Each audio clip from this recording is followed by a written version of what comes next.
Hello, hello. Welcome to episode 33 of the podcast. I'm your host, Anna Manning, and I am a confidence coach for nice people. This week, we're going to be talking about courage. And it must be a famous quote because when I think of the word courage, I think courage, dear friends. Somebody else can tell me where that's from. If my dad were listening to this, which he probably won't, he'd say, Anna, your ignorance astounds me that you don't know where that quote's from. And I'm not going to Google it now. And I have no idea where it's from. But maybe you can tell me. The reason that I want to talk about courage is because it's so necessary. When we are trying things, pushing ourselves, doing things that are out of our comfort zone. And I did a post over a year ago, quite a long time ago, on Instagram that was called When Confidence is Overrated. And that might seem funny because I'm a confidence coach, right? And all the work that I do with people is helping them to feel more confident. But the sad fact of the matter is that there are going to be moments and situations where we're just not going to feel confident. Where us feeling confident is just so far away from what we actually feel in the moment that we can't rely on confidence to help us to do something. We can't rely on that feeling of confidence to drive us. Sometimes we're going to have to summon something else to rely on. And for me, the thing that I love to summon is courage. I can use courage even when there is no way I can use confidence. And I looked up, I love to go and look things up on the online dictionary, and I looked up courage, and it was talking about bravery in the face of adversity or challenge, and it comes from the French word cœur, which means heart. And I love to think of that. In those moments where I know that confidence is a long way off, but I still want to do something. I still want to say something. I still want to go forward. I know that I don't always need to feel confident because I have this other thing that I can use, and that's courage. And I can summon courage even when confidence is nowhere to be seen.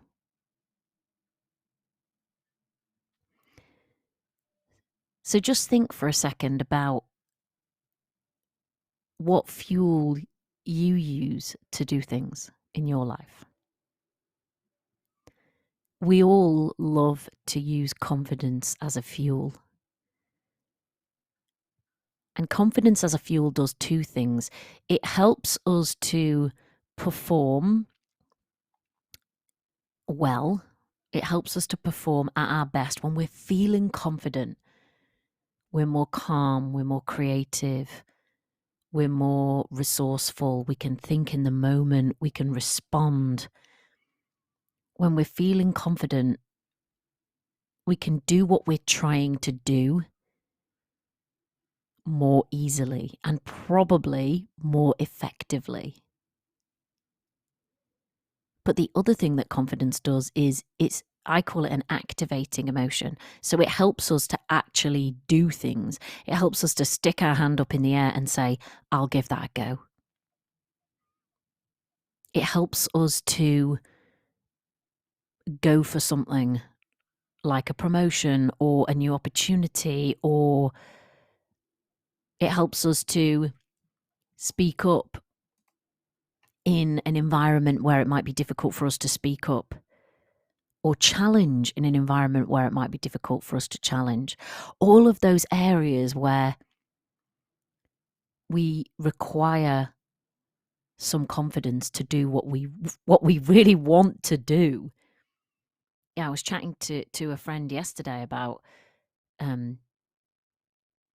moving abroad, like completely changing their life and moving abroad, and she was saying, you know, what do you think it is that stops people from doing things like that? And I was like, well, they're big and scary and they require a lot of courage. And I was thinking about that conversation when I was on my way home last night. And I thought, imagine I was going to live in a completely new city. Or imagine I was going to take a completely new job. I probably don't feel completely confident unless I've maybe done that many times in my life. I probably don't feel completely confident that it's all going to go well and that I'm going to nail it and it's all going to be great. But the one thing I could summon is courage. If I know I want to do something and if I know I want to make that leap, I could use my courage even if I can't quite manage to use my confidence. And I bet there's instances in your life where you're thinking, well, do you know what? If I was more confident, I would probably do this, or I would probably try that, or I would probably say this, or I would probably say that. But I want to encourage you to think about whether you always need more confidence to help you to do those things, or whether you could just use your courage. And when I think of using your courage, I think of that word, that French word. It comes from the word heart. What if you could just use your heart? Use your courage. It's always there. And it's always available. Even when confidence is miles away. I tell the story of when I had to, well, I didn't have to, but I was in a room. There was like 200 people in this room. It was confidence. It was a conference, Freudian slip, about complaints in the NHS and improving complaints procedures and patient access to complaining and all that kind of thing. And there was a guy who was on stage and he was representing the views of somebody who wasn't there. And I knew that he was misrepresenting the views of somebody who wasn't the person that wasn't there, because I'd happened to have spoken to this guy like only 2 weeks before in person. And he'd told me what he thought about a particular issue. And this guy on stage was completely misrepresenting him to his own agenda. And everyone was like nodding in agreement. And I was thinking, this guy can't be getting away with this. Like, he's completely misrepresenting. And he knows. I was like, I could tell from his face. He was lying and he knew it. And I thought, well, I can't really let him get away with this. So when they like brought the microphone round, I was like, I need to say something because he's misrepresenting this guy's views to 200 people. And I stuck my hand up in the air and I took the microphone and I basically contradicted him in front of everyone in the most, kind of professional way that I could. But it was clear that that's what I was doing. And it was mortifying, like mortifying. And I always cite that example because there is no way that who I was in that moment and what I knew, what I was capable of, my position in that audience, his position on that stage, there was no way that I would have been confident in getting that microphone, making that point and contradicting him. No way. However, I knew that I needed to do it. So I used courage instead of confidence. If I'd have sat there, like waiting for confidence, I would not have spoken that day. I would have said nothing and everyone would have gone away with that guy's views completely misrepresented. And the guy on the stage would have got away with lying, which annoyed me, which would have annoyed me. So I summoned all my courage because confidence was not anywhere in sight, nor was it going to be in the time when I stuck my hand up and asked for that microphone. And I was shaking and I was red. My voice was shaking. I was sweating. Everybody turned around to look at me like eyes wide. Oh my God, she's contradicting the guy on the stage. And it was embarrassing. But I'm still glad to this day that I did it. Because it was the right thing to do. But if I'd have waited for confidence, I'd still be waiting now, probably. That situation's always going to be difficult and it's always going to be embarrassing. It might even be kind of mortifying. But I could use courage to stick my hand up in the air and to speak even when my voice was shaking and I was red and I was sweating. I could use courage.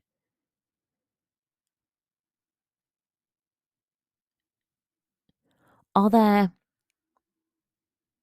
times in your life, are there moments where confidence just at the moment, for whatever reason, feels like a bridge too far? But courage could help.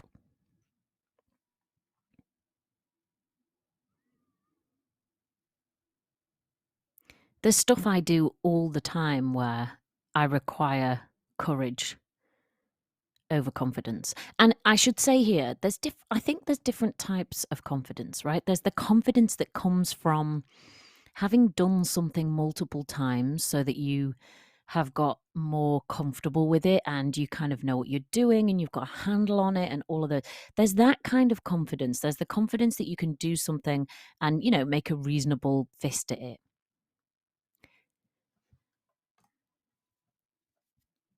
But how can you know that when you're doing something for the first time? You can't know if you're taking on a task for the first time that you're going to make a good job of it or even a reasonably good job of it. You'll probably make a crap job of it. Or maybe you won't. But you might.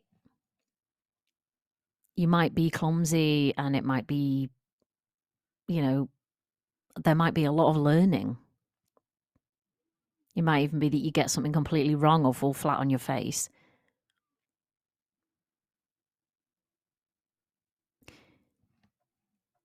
You're not going to feel confident about your ability when you're doing something for the first time. Unless, it's so easy or it's very close to something that you've done before.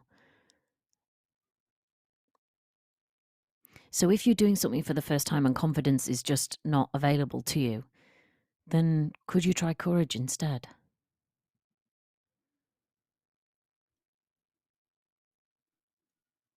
If you're in a really new environment, like I was in that complaints conference.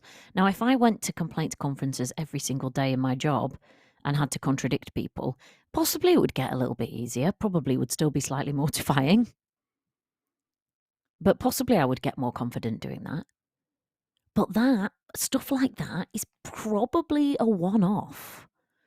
Or it's probably not going to happen that often. And I'm guessing you're going to be in situations where stuff's a bit of a one-off. You're not going to be in that situation all the time.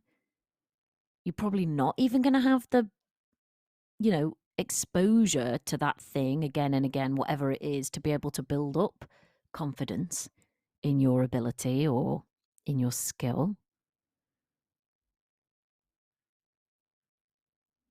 So you might need to just pull out your courage if you want to do it anyway.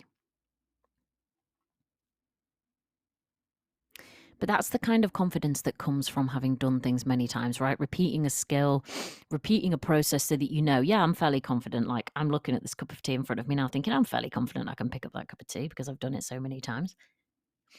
So there's that kind of confidence that comes from repetition. But there's another kind of confidence which I think is more closely related to courage.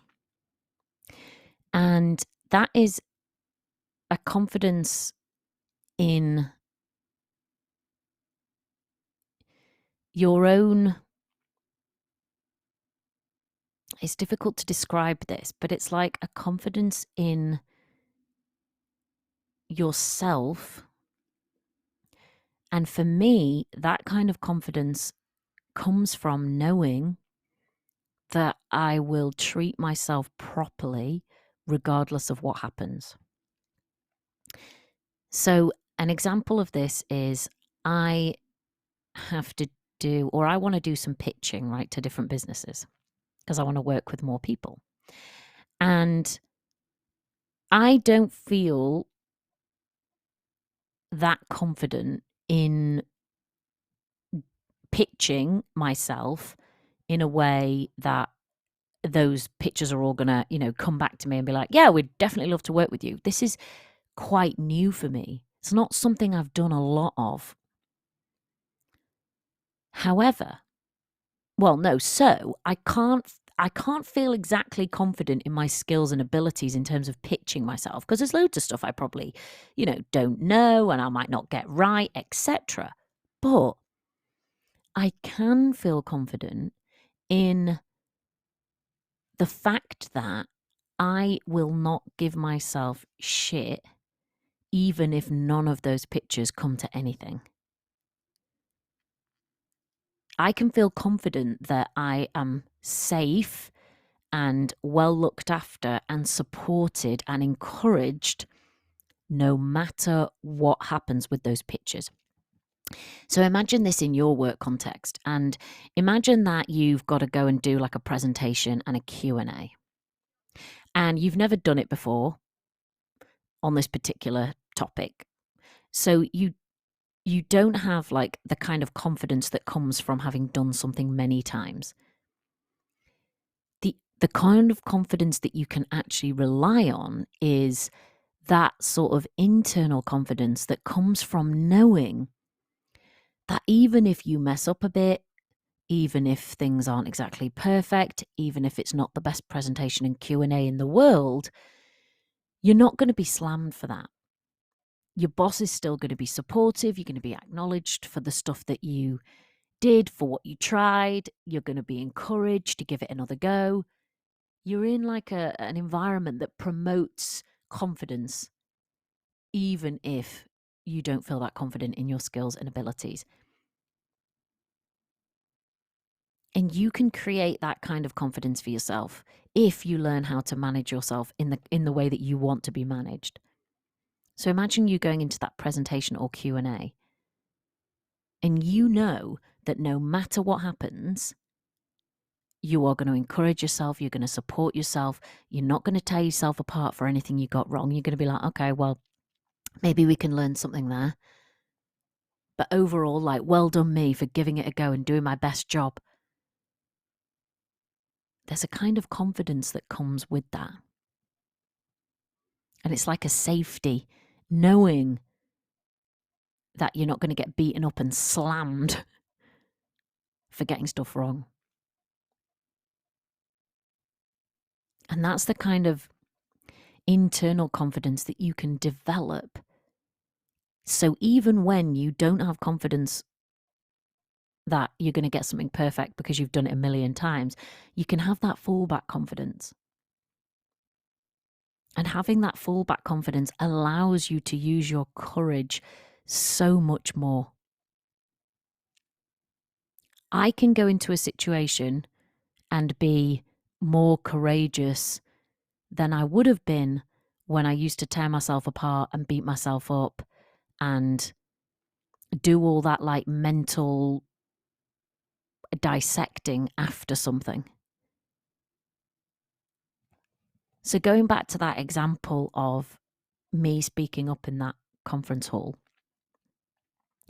imagine if I knew, and this is subconscious knowing, right? But imagine if I knew that after that, if I spoke up, I was going to say to myself, oh my God, you're so embarrassing. You're so stupid. Why did you do that? Everybody was looking at you. You were red. You're going to ruin your reputation. Like, what the hell were you thinking? You're such an idiot. Like, imagine how much harder it would have been for me to put my hand up if I knew that I was going to beat myself up like that afterwards. How much more courage would I have required if I knew that that was what I was going to face?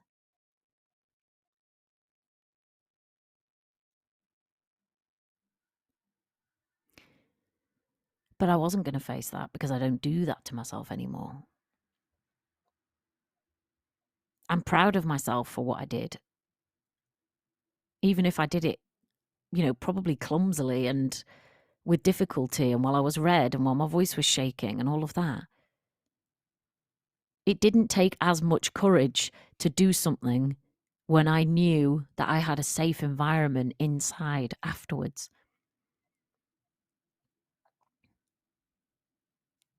So this week, I'm encouraging you to think about when you can use your courage, when confidence is just not available. Could you use courage?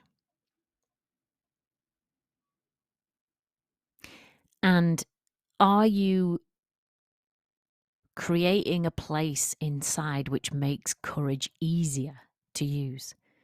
So are you creating that safe place inside where you know that you're going to support and encourage and not doubt and not beat yourself up after you stick your neck out and do something that requires courage? Are you going to be a soft landing place for yourself? Because the more you are and the more you're able to do that, the more courage you'll be able to summon, the more things you'll be able to do, try, say, challenge. The more your courage can come online when you create that kind of environment for yourself inside.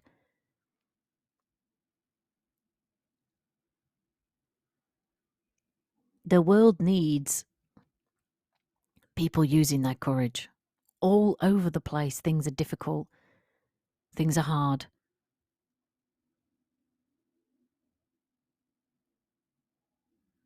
So where could you use your courage this week?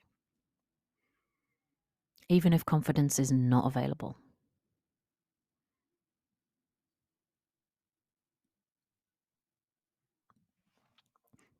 I'd love to hear how you use your courage this week. Drop me an email and let me know.